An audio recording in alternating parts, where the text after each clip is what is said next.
it makes you feel good when you hit those monetary gains. And I remember, I think 3 years into it, I caught up with his income and then exceeded his income. And I was like, yeah. Yes, that's awesome. Welcome to Motion Matters, where we shine a light on the entrepreneurial journey, sharing real stories of triumph and challenge. Guided by Jamie Tilka, we connect, inspire, and educate.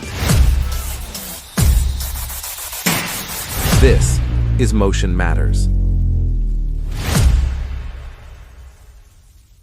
Hello and welcome to Motion Matters podcast. This is the entrepreneurial podcast where we talk with fellow entrepreneurs about the trials and tribulations of their entrepreneurial journey. And today I have some fantastic guests on. I have Angie and Richard McDaniel. We all met in a fellow mastermind, also retired military service, and they've been in real estate for quite some time. And I wanted to bring them on the show so that they could share their journey. So Angie and Richard, thank you for coming on the show. Hey, yeah, it's great. Thanks for having us. It's great being here, Jamie. It'll be fun. Awesome. Super excited. We were talking a little bit before we started and started getting into content that I thought was really valuable for other people. So wanted to hit the record button, and here we are. So I'd like to open it up like I typically do, offer you an opportunity to just give a little bit of background. Again, I know you served in the military. You can talk about that. And then really how, you and Angie transitioned into your entrepreneurial lane, and then, we'll take it from there. Yeah. So my name is Rich McDaniel. I'm a Navy veteran. I was a Navy surface warfare officer, retired now almost 3 years to the day that we're doing this podcast. And I during my career, I guess some highlights were, I was on basically the cruisers, destroyers in the fleet, and I went on to command the USS Sterett. It's a guided missile destroyer out of San Diego. And then for my major command, I went to command Naval Station Norfolk. It's the Navy's largest naval base, and that's out of obviously Norfolk, Virginia. I was a Brookings Fellow and did a think tank study there and did some other cool stuff, but loved my Navy service, but served just about a month and almost 30 days shy of 29 years, and then decided to pull the plug and go do our own thing. And if we want to get into that, we can, but yeah. Yeah, well, let me chime in because it kind of segues. So while Rich was serving, we moved 21 times in that 29-year period. We have 5 kids. So pretty much that time I was holding it together. He was deployed quite a bit. And, when you're in the fleet, you're operational all the time. And so I was home with the kids. And then, when I was about 41 or so, quite a while ago, put the kids in school, and I was like, okay, what am I going to do with my life, at this point? And, when you're a military spouse, you really don't have a resume on paper because you're moving around a lot, and have my degree, never used it. And just through a series of trying to get a job and being turned down, and people telling me that, my worth was just this per hour kind of rate, I was like, forget this. And because we were landlords and had homes, that we had, since we PCS became rental properties, I saw there was a gap in the market in the property management space. And so back in 2013, didn't know anyone. We had just moved to Northern Virginia, figured out a way to start Command Properties, and we started managing homes, Rich was active duty. So I started, this company, and we started taking care of people, other military members, DOD, all the 3-letter agencies in the government. We started managing their personal homes, and then got into real estate sales. And I became a top producer in Northern Virginia. So I'm the top percentage of real estate agents here. And right now we manage about $200 million in single family, privately owned assets. Wow. And, that's awesome. And then out of that, that put us in a position, 3 years ago for Rich to decide. And that was, back in 2013, I started that, grew a team. And then that put Rich into this position of, okay, where do we go?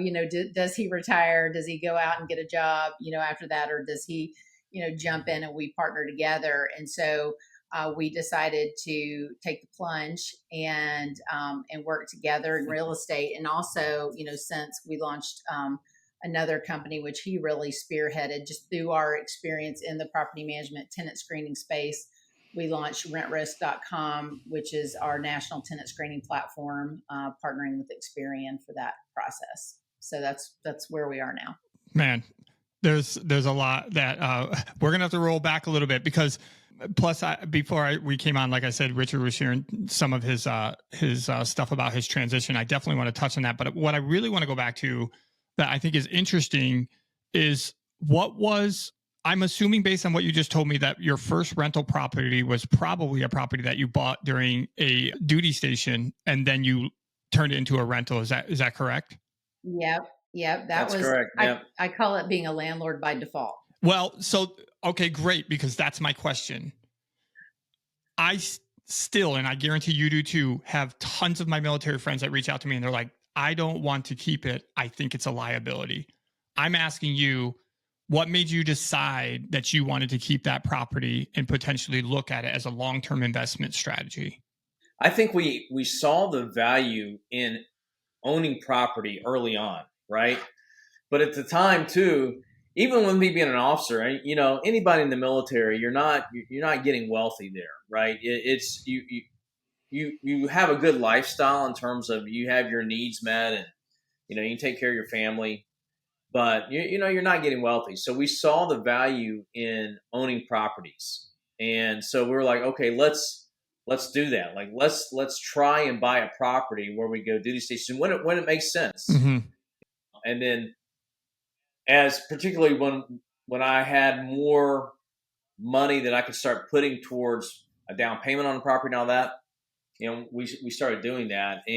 But then we learned through that process. And I think the problem comes in what we see, and what we're trying to do now is help protect particularly our military families who are landlords, because they don't know what they're doing. And they get themselves into a lot of trouble, whether they're managing it themselves or, even in the property management space, that often does not help. It doesn't solve the problem because the standards are so low. Yes. And what we're trying to do particularly with RentRisk is teach other landlords how to have a great experience. And it starts with the tenant screening process. And it's amazing how little people know even today, with the access of information, that they still don't get that right. And that can devastate you financially, particularly if you're a military family. Yeah. Yeah. Because go ahead, Rich. Yeah. I mean, I was just going to say, your home is one of the biggest assets you buy in your life. You better know how to do it right. Like you said, you developed this process because you saw the need, and I want to get there. But I want to see if I could ask, can you highlight maybe one or possibly two things that happened to you from the time you got to your first property until you really started scaling this, Angie? Like with regards to property management specifically, like I'm guessing you had more than a couple stumbles in which you're like, man, this is crap. Like, how do we do this better?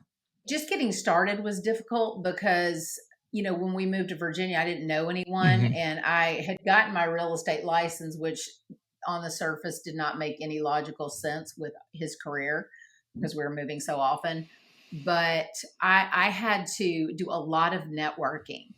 I had to get to know a lot of people. And because I was totally green. I didn't know much about real estate even. And I had to find someone who would allow me to do this highly litigious business under their brokerage license. So that was my first big hurdle.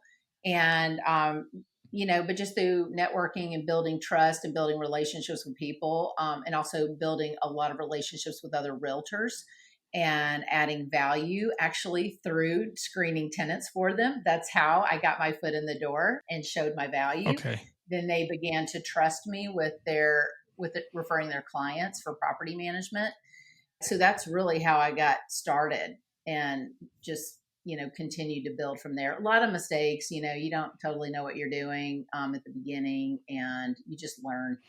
Yeah, but I'll tell you the thing that Angie did, like just the whole thing that we hear so many people focus on is relationship capital. Mm-hmm. And just having those people that she was networking with, that she was building relationships with, are what allowed her to earn the trust that she needed.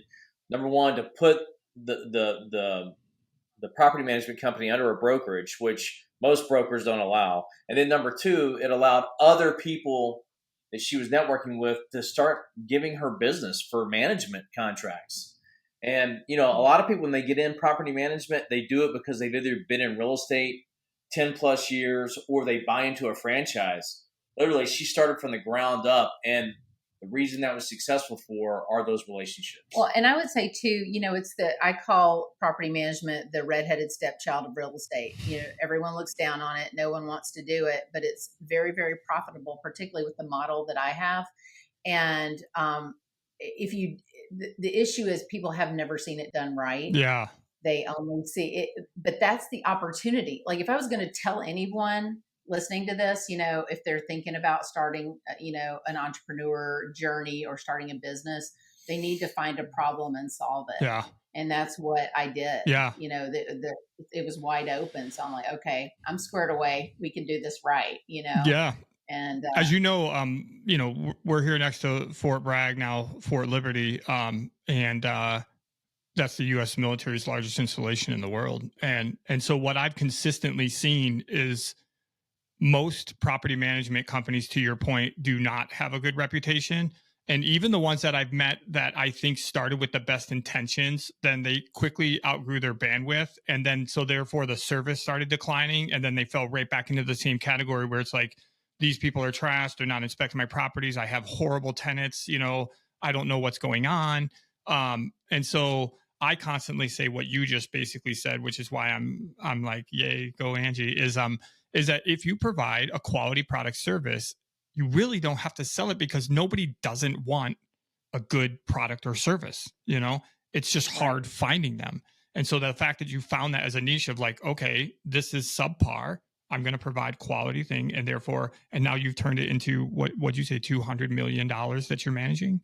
It's funny, when you're a stay-home mom and you don't have this resume and your husband's getting all these accolades, and he's, climbing the success, ladder in the military and all of that, it makes you feel good when you hit those monetary gains. And I remember, I think 3 years into it, I caught up with his income and then exceeded his income. And I was like, yes, that's awesome.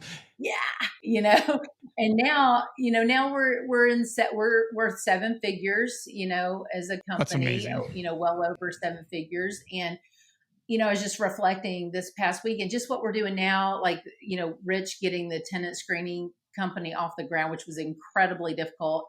I just thought I've really been reflecting on this. What if I had never started? Yes. What if I had said, well, I can't do it because he's going to get stationed somewhere else, which he did 4 hours away. And I commuted. Like that's a whole other story, wow. But it's, at some point you just either you're going to make excuses of why not to do something, or you're just going to do it and go, I'll figure Amen. it out. And that's kind of the point that I came to, was like, okay, I've just got to do this because I had this inside of me and it had to come out.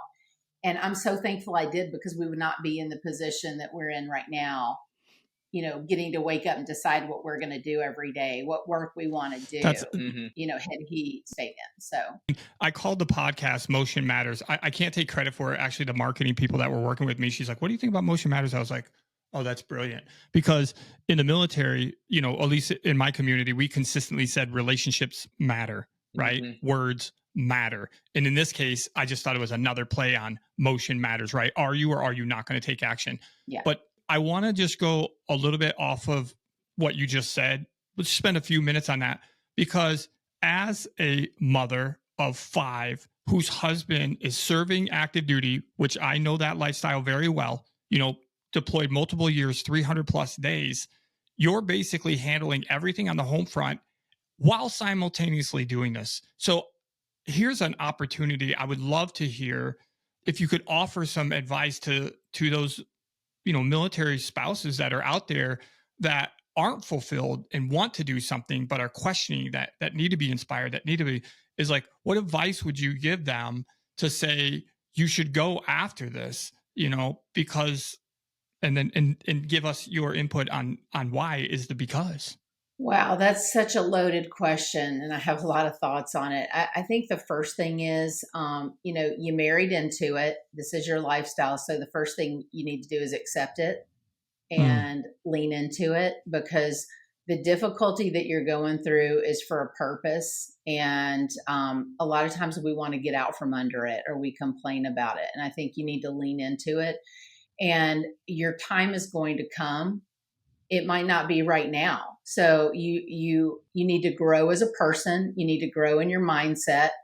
You need to be tough. And in whatever that dream that you have, like, feed it, water it. If you're looking for, I think a lot of spouses go, okay, what kind of degree can I get? What kind of job can I get? And I always looked at mm, that, and I looked at the return on investment, and I was like, no, thank I you. don't like the return on investment. So I'm going to do my own thing, and I'm going to create my own path here. And I had to grow into that, but don't use things as an excuse. Don't complain. But let me stop here. So people just, I want to dispel anybody who thinks this was all sunshine and rainbows. It was not. Like, it was hard, It was really hard. and there was doubt, and there was like, what are we doing here? It's like, I'm building this business, and then you could get up and be transferred to San Diego in 6 months. Yeah. What am I doing? And I'm like, well, again, we don't know what's going to happen. Hmm.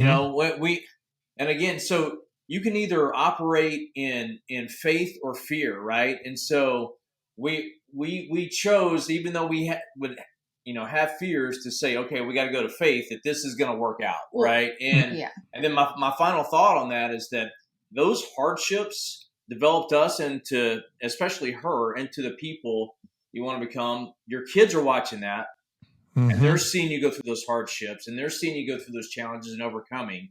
And then there's people that work with you in your team, in your business.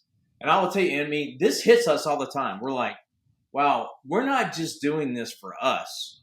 We're not just doing this for us and our family, our extended family, even though that's one of the big motivators. But it's Yeah. all those people that work with you, and you're Yep. able to be a blessing and benefit these people as they go down their journey. So anyway, I just want to dispel that, because I don't know if we want to go into any of those challenges, but we had a lot of them. And Yes, that's exactly what I want to go into. yeah, I mean, and I know you got something to say, Angie, but that I was waiting till you finish. I didn't want to interrupt you, but that's exactly what I'm trying to peel back right here, is because here's the analogy that I always use, and then I'll hand it back to you guys. I see you're standing at the proverbial cliff, and everybody's swimming down in the nice, pretty blue water. You want to, but because it's a 30-foot drop, you're scared, and so fear inhibits your desires to go after it. But the second phase of that, should we get that person that has enough motivation and determination to go off, then they get in the water and one little thing scuffs their legs, they can't see, so then they run back to the shore and they give up. And that's what you're referring to, Rich, is that there's been multiple times that stressed the relationship, that stressed your business, that's caused emotional, financial. I mean, there's tons of stuff and I would love for you guys to dig into a couple of those stories, because that's the part that I want people to understand, is like, it is not easy, right? There's that whole image you see circulating on different memes and stuff, where it's like, do you want to go this way? And then it shows a guy going down into the ditch and climbing up out of the rocks and the rains. It's a pothole driven road, but on the other side, that's what we're all working for, right? For that freedom, that financial freedom, that freedom of time, so that you can have the best life. So yes, I would love to hear a couple of those things that really tested you guys along that way of Angie building it while you're still serving on active duty. Because I know there had a myriad of different times that it really stressed the business and the relationship. Well, yeah, you just want to quit a lot because it's very uncomfortable. And I think that's probably one of the biggest things that people don't understand. There's this mindset that if it's hard, that, oh, it's not the right thing then, like it's supposed to be easy. Just culturally, I just don't think most people have that mindset and that understanding that it's really like the opposite. If you're uncomfortable and it's really hard and you want to quit, that's your sign that you need to keep going, you know? And it was difficult in the sense that, he was completely, absorbed. I mean, every job he had was massively difficult, and I had to handle everything from 0 dark 30 till late at night. I mean, he would get home and he's just done. Like he's done. And so for me, like trying to build the business, but also be there for my kids because I was their stability that whole time. And I was not willing to sacrifice that for some, at the end of the day, I don't care what kind of monetary success you have or what kind of military success you have. If your kids are not doing well, if your kids are not successful, like that has to be the priority. All this can't be, you can't sacrifice your kids on the altar of, business success or whatever. So for me, it was like, okay, I got to be here for my kids. I'm going to do this thing, but I'm going to be there at the same time. And so just juggling that, you get really creative. So one of the things, though, I think that this might resonate with a lot of veteran families out there is that one of the rubs that was going on with us that was a challenge, ongoing challenge for numerous reasons, and we alluded to it a little bit, but I'm going to dig down, is that I was all in with the Navy. Mm-hmm. So I come through, I'd served in a lot of high capacity jobs. I'd had the right jobs in command, and I had gone on to, have the right fellowships and just the right education, all those kind of things. And so you're like, okay, I'm going to line this up and where the Navy is your future, right? But I will tell you, I mean, there's always the reality, and we see it. You're only like one incident, one negative relationship with a boss, something happening. It could be a sickness, an illness, but that career can come to an end, right? Mm-hmm. And again, for us, it was the rub between, okay, me carrying on to high levels in the Navy and Angie trying to carry on with this entrepreneur endeavor. Initially, it started where she was just frustrated that she would get to some job interviews and wouldn't go forward because they found out she was a military spouse. To then like, okay, I'll show you, I'll just go do my own thing, to where it started building and making substantial income. And you're like, hey, maybe I'm into something here. And then we started weighing this. We're like, okay, here's the income that Angie's making over here. Here's what I'm doing over here. And, and then you go do some tours like in the Pentagon and you see that it's a challenging lifestyle. Those people are giving all they got to not always move the needle. And quite frankly, it was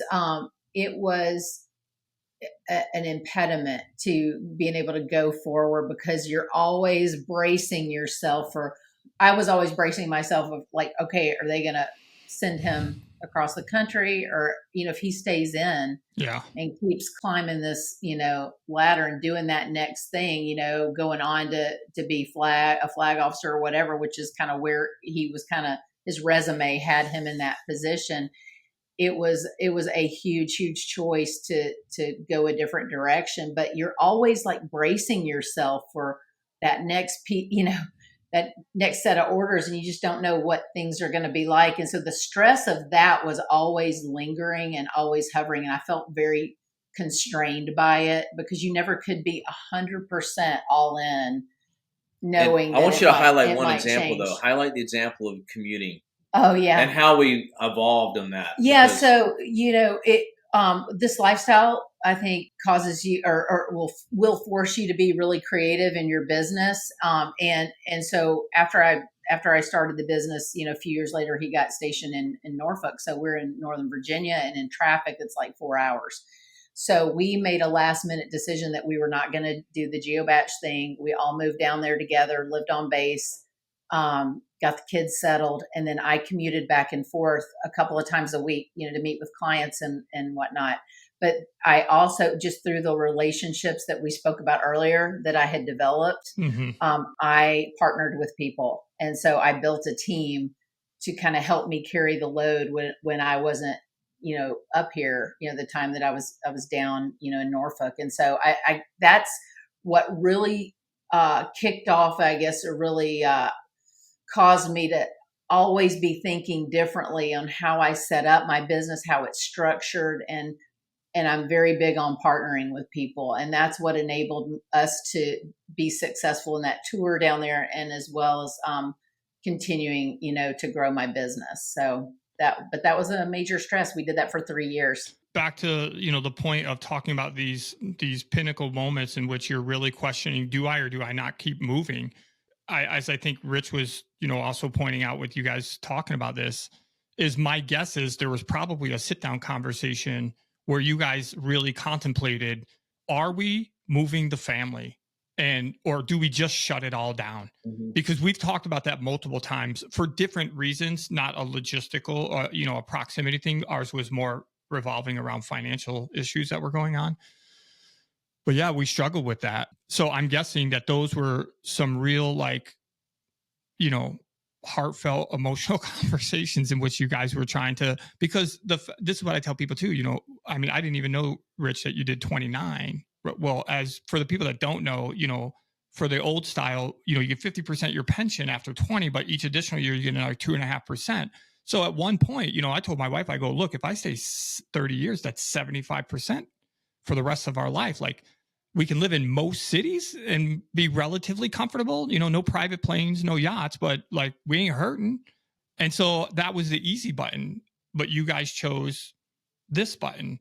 And so I want to kind of just switch a little bit and say, also back to one thing you were saying, I know a moment for me, and this question is a little bit directed towards you, Rich, is I came back from this being in Malaysia, and we have 5 kids as well. By that time, 3 of them were gone. 2 of them had joined the service. We were down to our last one, and my daughter was sitting there, and she was like 6. It's still honestly a little bit emotional. I get choked up, so try to be quick about it. But I remember looking at her and telling my wife, I'm like, shit, man, I'm doing it again. Gone 2 years in a row, 300 plus days, didn't see the birthday, didn't see, missed all these holidays. And it's like, for what? I mean, I was a patriot and I loved serving my country. I wouldn't change anything because it definitely made me who I am today. I'm wondering, my question to you is, was that part of it too for you? Is that you're just like, I don't get to share in these experiences. I don't get to give the full of what I'm capable of to help Angie build this business and spend more time with the kids because I'm constantly, if you were in the Pentagon, you were probably no cell phones, stuff's in your car, it's in a locker, there's no communication, Yeah. Yeah, that was definitely a piece of it. I mean, like I said, you have to, it's almost, you have to be religious about your service. And I say that not as an element of faith, but where it's that kind of dedication. Yes. To your service, because it's a culture. Each service has a culture, and what you need to do to be successful in terms of the jobs, the dedication to the jobs, deploying, how you have to serve the people that you work with, what kind of sacrifice it involves, and so there's definitely, the Navy really rewards when you're at sea, operational time at sea. That's how you promote. And and there's a lot of personal development with leadership and those things that go on. It's very satisfying. You can bless the lives of a lot of people you work with, but you have this group of your family that's over here, and they're chugging along. They're doing the best they can, and you like Angie was always very supportive of what I was doing in the service, and she never like badmouthed anything I was doing. She was telling the kids why it was important, and the kids were always very supportive. And I have very like all my children are grown out now. Like I said, my youngest son's an Army Ranger, and they're all great people. So I have no complaints there. But the first 20 years of my career, I was deployed. I was at sea. Aside from Navy War College and a fellowship at the Brookings Institute, I was at sea. Yeah. And so even when you're not at sea, usually you're in a 3 or 4 section duty rotation. So when you're in port, those days that you're in port, one of the 3 or 4 days you're on the ship spending the night. And so, and basically what that means, you'll spend the night on the ship, you'll work the next day, then you go home, and so it's very demanding, and so you're just, when you get to this point, you start asking yourself for us, there was an economic argument that came into play in terms of the money we were making and what we could make. And I'd already earned a nice retirement being an 06, right? Yeah. But, the larger argument for us is, what kind of life did we want to live for the next 10 years, Right. and I was definitely no Yes. shoe in, because you go to a board and get selected, but I could have hung around probably another 2 years, at least before I retired, or and possibly made admiral during that time. Or like we said, we chose to get out, and we started saying, do we want to be at the beck and call of the Navy, and go and pick up and move every year and a half to 2 years over the next 10 years, or do we want to like kind of call the shots as we see it? We want to have more autonomy, more choice, spend time with the kids, et cetera, et Yeah, cetera. I mean, we're well into our 50s now, and making that decision was like, okay, do you want to stay in this grinder? We felt like we had just been chewed up for 29 years. Like even after his 20 years of sea duty, every job he was in after that was high level, intense, not available. It was just intense. So and then when you're at that level, you see what your future holds if you stay in it, and it's just more of the grinder and more of the Navy deciding where what your life's going to look like. And we're just at this point like, that's not what we want our life to look like. Rich, the higher you get in the food chain, the more political it becomes, and then you got to play that game as well. Yeah. Well, I made the decision. I didn't tell her. We had talked a lot about this, and I had like, I was throwing down ultimatums basically, but anyway, that's a side story. But I basically got up on a Monday morning, and I said, and I was the executive assistant for the N4, which is the head of logistics for the Navy. Which logistics in the Navy is big. Obviously, it's a big deal with the naval force. I went in, and you show up a little bit early. Your boss shows up early before the work, and so you get to have a time to reflect. And I said, I went in to the admiral. I said, Admiral, this is it. I made a decision. He goes, what do you mean? I said, I'm going to tender my resignation. And he goes, oh, okay. Wow. And it kind of took him off guard. And it took me that day, and he was like, you sure want to do it? And I was like, yes, sir, I am. And he knew some of the things that we had gone through just recently with my oldest son's illness. And I said, all this stuff has given me perspective. And, about a week later, he called me in. He goes, you know what? He goes, I've spent the last 9 years in the churn, mate, flag jobs in the Pentagon doing various things. And he goes, there's a piece of what you're going to do that I'm a little bit envious of. And so he was encouraging me, right? And he was like, He goes, because you're going to be able to go out, call your shots, work with your spouse, do the things that you want to do, and build the things that you can build.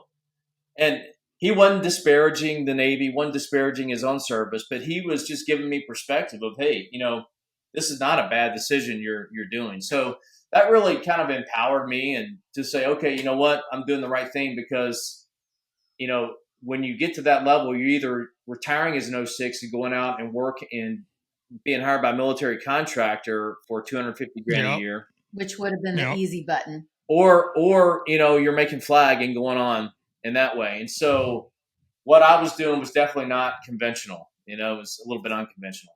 100%. I found myself in that same position. In fact, I don't want to delve into it too much, because I want to ask you guys 2 more questions, and I'm looking at the clock. I know but just briefly, I mean, I had been afforded an opportunity for basically my dream job, because of some successes I had been riding off of some stuff. And I really had to think about it. And the commander called me on Monday, and he's like, what's your decision? I was like, I'm not going to do it. And he's like, wow, I didn't think you were going to say that.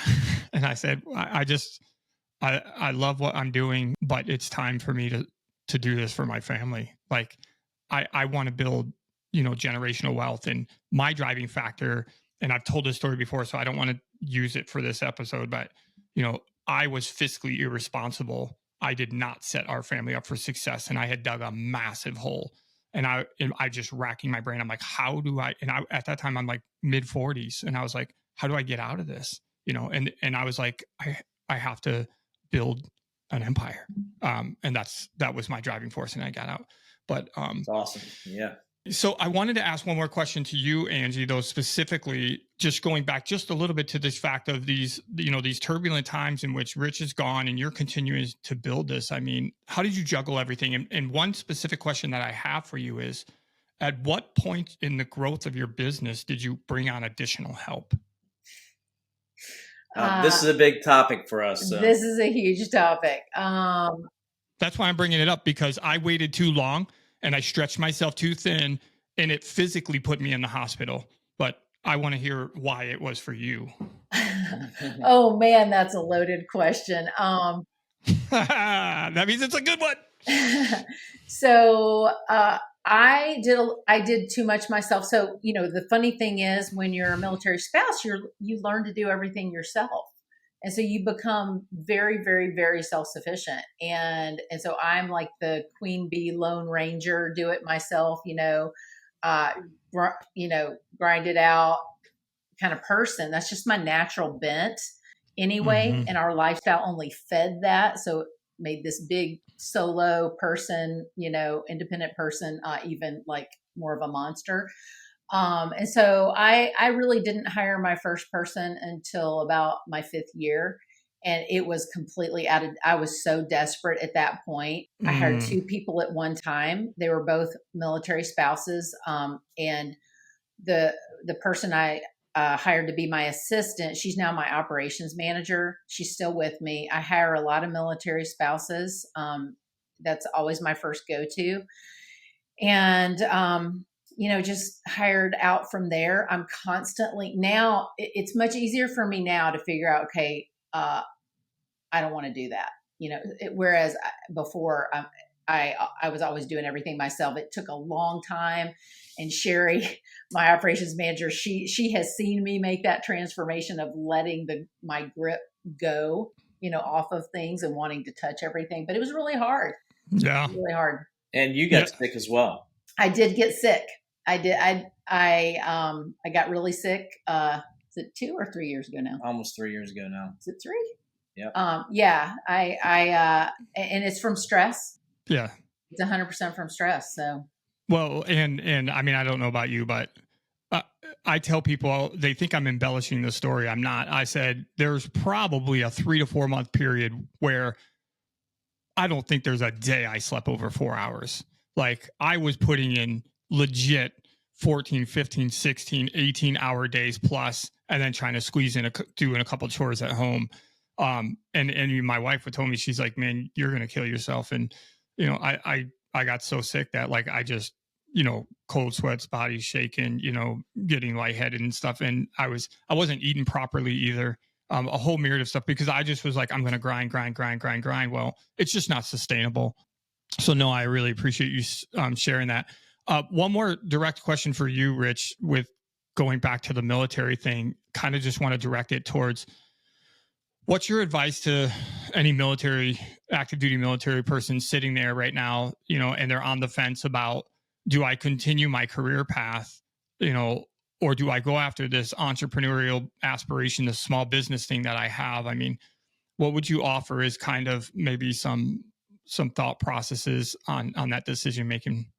I would say they probably know in their heart what they want to do, but a lot of times they are gripped by fear or uncertainty, the world of the unknown. But I think in certain warfare areas in the military embrace this more than others, but there's a reason why 10% of entrepreneurs out there are veterans, right? They're willing to take risk, calculated risk, where they understand what's involved and go forward. So I would say you're in a unique position, particularly if you're a retiree where you have a decent pension and that can help fuel another entrepreneurial dream. Go for it, because you can't look at what your buddy that you serve with is doing when he goes and works for a military contractor. You cannot do that. You gotta have the long game in mind. You gotta have the 3 to 5 year, or sometimes maybe even longer outlook, because you have to feed your business in time and resources. and then it will catch up, and then you'll have the life beyond what you hope. But you don't want to have regrets, and I think a lot of times guys, they sell themselves short. They sell the service they could offer to other people.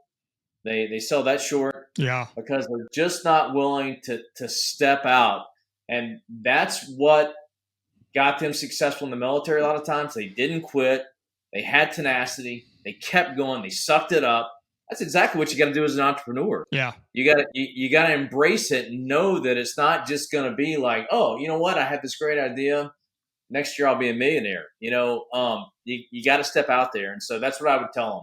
Step out. They know in their heart what's right. Go do it.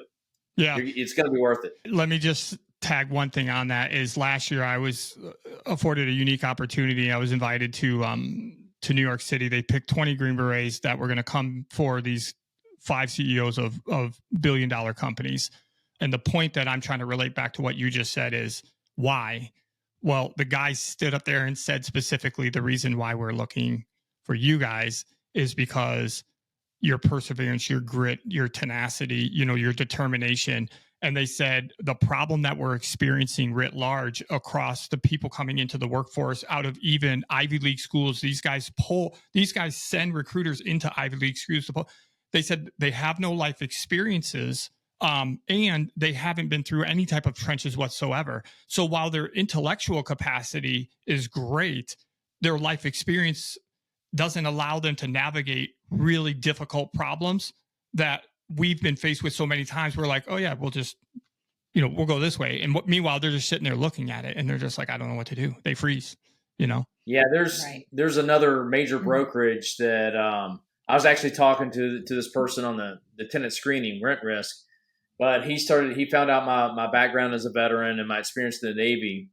And he started, trying to take me down a path where I could assist in getting veterans in their brokerage. It's a major national brokerage. This is the president of the company. And he said the very same thing you're saying, just the leadership, the emotional intelligence that you learn out of that leadership and the experience in the military, tenacity, the perseverance, the grit, determination. Those qualities bring so much more to the table than because, I will tell you, and I'm not knocking the Ivy Leagues, but I'm using this as an example, an extreme example, right? I would get very, very sharp young men and women that would come to my ship, particularly when I was the XO of a ship and then later a CO of a ship. And they were very intelligent people. Some graduates of the Ivy Leagues, but they had a very hard time often leading. And so the skill sets and the intelligence required to lead is not always the same thing that got them through the Ivy League school with regard to their book smarts. And so some bring the whole package, but not everybody has it. That's the exceptional person. But the veteran always brings that leadership dynamic and can co-opt a team and lead a team and get them over the finish line. And that translates very well into entrepreneurship, Yeah. I mean, especially extreme situations, whether your house is burning up in flames or somebody's actually threatening the lives of your family.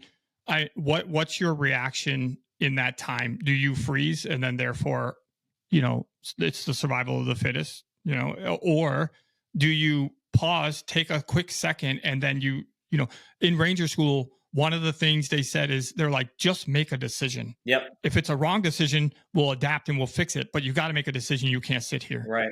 I want to segue out to this last little piece. I want to get a chance for you guys to talk because we're going to wind down here. RentRisk. So, I'm just going to overly simplify what we talked about, Rich and Angie's journey. You started getting your own properties, which then led you into property management, which led you, Angie, into building a real estate. And then eventually now, screening people. And now you have this new company. Talk to us a little bit about this new venture that you're on with RentRisk. Why don't you kick off? Yeah. So basically for over a decade in the management company, I screened thousands of rental applications for other people. And even for our own portfolio, the hundreds of properties that we've managed over the years never had an eviction, no property damage, and all of our tenants pay on time. And so I developed this very successful model with high standards on tenant screening. And people started coming to me, more and more, especially other realtors in my sphere were coming to me going, hey, can you screen my, for my rental listings and blah, blah, blah. And it just wasn't scalable to do within our own software, for our management company. And it was perfect timing. A series of events kind of came together right when he retired that we had the opportunity to partner with Experian and build out this platform. I knew the need was there. And just from our own personal experience as landlords, as well as, what I see among other property management companies and other landlords experiencing, I'm like, my landlords have great tenants. We manage in our portfolio. My whole thing is like reducing risk and protecting my clients as a fiduciary for them. And that starts with who goes into this very expensive asset that they have, right? And so what we did with RentRisk is we took this model that I used and we built it into the platform so that self-managing landlords or other realtors can come alongside their landlord clients and help protect themselves from risk with their asset. And so and not only with the platform, you get a complete rental leasing application. And it's free for the landlord and the agent to use. The tenant pays an application fee on their side, but the landlord's going to get a complete leasing application, credit, criminal, and eviction history, all the financial documents for the person. They're going to upload their proof of income, source of income, so that if they qualify. And then they sign a release for rental history so you can check their rental history. But also, and most importantly, we provide some education there. So there's a leasing decision worksheet that comes with every application. And we give you guidelines on how do you, what does this information mean? What do you look for in the credit report? So what do you, there's a lot of tenant screening companies out there. So we're not, the first to enter the market with tenant screening, but we are the first that shows you how to really evaluate the data. Yeah. Because most people out there don't know what a good and bad credit report is. They don't know the difference between a Vantage score and a FICO score. They don't know how to look and what to examine in terms of like what is a good and bad financial picture on a person, on an individual. How much income should they have? How much income do you have if your rent is $1,000? How much income should the person have? And so if you use these standards that we've put in place in this model, you're going to have incredible success when it comes to picking a quality tenant. What do you feel like the success rate is on your screening of having tenants that, in fact, actually pay on time and don't destroy the property? Because that's ultimately what people care about. In my experience with my properties, it was 100%. We've never had an eviction. Those are good numbers. That's why I wanted you to tell it.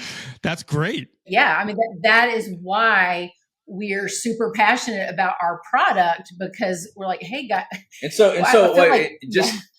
Her company is Command Properties. So you can Google the company, right? Okay. But it's commandproperties.com. But yes, we manage their Class A properties, right? They're single family homes, Northern Virginia, but that doesn't always guarantee. Even if you have a military client, you have to look at the background, the financials on them, and know what you're looking to complete this picture. Yeah, she's had numerous people come to her and say, "Well, this person works with me. I'm just going to rent to them." And we're like, well, no, if we're going to manage the property, you need to let us screen them.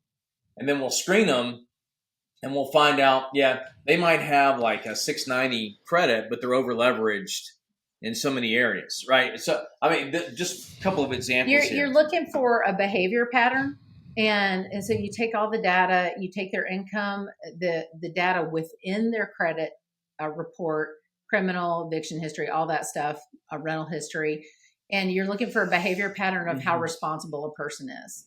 Yeah. And so that's what we're looking for. It's all that data together. What kind of risk does this person pose? And if they're, and people need to put on their business hat when they're looking at it, because your home is probably your most expensive asset. And so you don't want to put someone in there that's going to not pay and destroy it. Well, that's why I wanted to ask that question, because again, those are great stats, right? And I don't, that's the two number one concerns that I hear from, I don't know about you guys, but from every single military person, they're like, I don't know if I want to rent my house because A, I don't want to deal with the butt pain. B, I'm concerned that they're either going to trash the pace or not pay me. And then it goes back to number A, where now I'm stressed out because I'm 3,000 miles away and I got to try to make some executive decisions. So if in fact, the screening process is now analyzing and reducing and mitigating, not maybe fully, but to a very low level, the risk tolerance, well, then I think that that's an incredible product. And so with that, I know a lot of people in my circle that, potentially will be watching this. I've had several dozens of people that have come up to me and asked me about management specifically. So, I definitely want to take an opportunity and plug this right here. How do they find, your risk management software? Like, how do they sign up? How do they get a hold of you on your site to be a part of it? Yeah, they can go directly to rentrisk.com and sign up for a free account. It takes a few seconds. They can add their property, and it generates an electronic link that they can share with anyone who wants to apply. It's really quick, and that starts the process. If I would say, if anyone wants to reach out to us directly for questions, you can reach out to us on Instagram or Facebook. On Instagram, it's Command Properties, and yeah, it's pretty cool too on that though. I mean, we have partnered with some cool people like Military by Owner. If you're familiar with the listing site, we're their tenant screener. Compass Real Estate, we partner with the Compass Real Estate Military division, so we're their tenant screener. We are in the last word discussions with AHRN, who owns military.com, Military Wallet, veteran.com. They own all those sites. And what most people don't know is that company, the parent company, owns Veterans United. And so we're partnering with them as well. So these organizations have seen that really, I think what they're seeing is we bring a lot of value to the veteran community. Also to the real estate investment and property owning community writ large. What we're trying to do as a business is go out to the self-managing landlords and really kind of be their huckleberry for tenant screening. You know what I mean? We're definitely got to close this down. I look at the clock and we got to go. But I want to ask two quick questions just for clarification on this. When you said a lease application, does that mean that the end user, if Joe Smith has a single family house and he's about ready to go PCS to another duty assignment and he runs his process to you, does he get a bona fide lease that's ready to be signed by that individual, or is this just the application itself? It's the application, but we are adding leases to our site.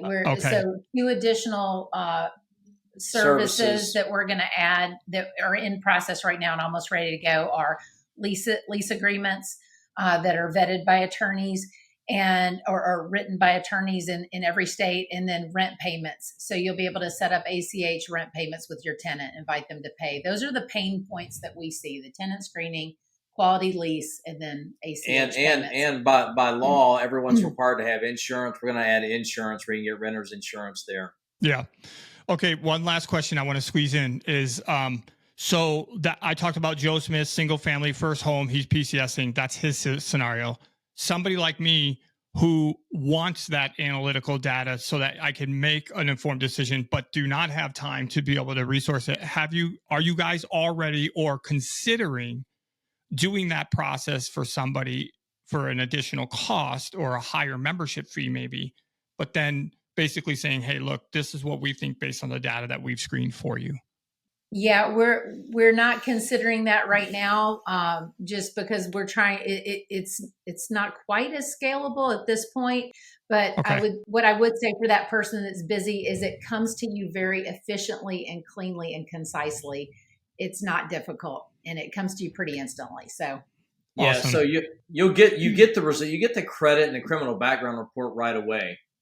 The thing is, we give you a leasing worksheet and let you go through this worksheet with that data that we arm you with, the credit and criminal background, and you answer questions about your prospective tenant. Okay. And then out of those questions, Then also in our resources tab, we have a red flags. So for instance, stuff that we've seen in property management is like, if someone won't complete the entire process for you, that's a red flag.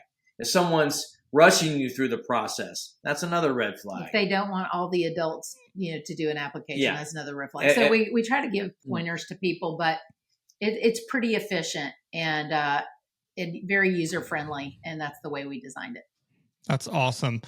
All right. Well, this has been incredibly informative. I'm very grateful for you guys to take your time out of your busy day to come on here and share your story, with nothing but hopes that it will inspire, motivate, empower additional entrepreneurs to take that leap of faith. And obviously, we both have a soft spot for our veterans and military personnel.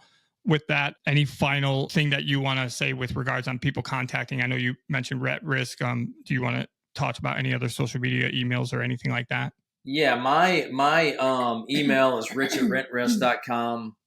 Angie can be reached, Angie@commandproperties.com. If you're a veteran transferring into the area, you need help in any kind of real estate needs, reach out to us. If you're looking for a rental, we have agents that we can plug you into to help get a rental. If you're looking to buy or sell, we help people to do that.